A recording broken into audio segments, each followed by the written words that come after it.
టీవీకి వెళ్ళే రోడ్డు పరిస్థితి చూస్తే మీరు కూడా షాక్ అవుతారు. నమస్కారం, నేను మీ ఆదేశ్ కార్తిక్. కాకినాడ జిల్లాలో 2024లో ప్రారంభించిన ముత్తాగోపాల్ కలిసిన వారధి వరకు రహదారి బాగున్నప్పటికీ అక్కడి నుంచి జేఎన్టీయూకి వెళ్లే మార్గం అత్యంత దారుణంగా మారింది.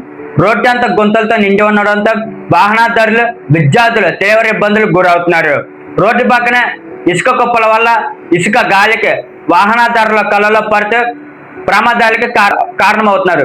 సంబంధిత అధికారులు వెంటనే స్పందించి రహదారి మరమ్మతులు చేయించాలని స్థానిక ప్రజలు కోరుకుంటున్నారు. ముఖ్యంగా రాబోయే వర్షాకాలానికి ముందే ఈ రోడ్డును బాగు చేయకపోతే పరిస్థితి మరింత దారుణంగా మారే అవకాశం ఉంది. వర్షాల సమయంలో రోడ్డు ఎక్కడ ఉందో, గుంత ఎక్కడ ఉందో కూడా గుర్తించడం చాలా కష్టంగా మారుతుంది. ప్రజల భద్రత దృష్ట్యా అధికారులు తక్షణమే చర్యలు తీసుకుని జేఎన్టీయూకే మార్గాన్ని పూర్తి చేయాలని కాకినాడ ప్రజలు కోరుకుంటున్నారు.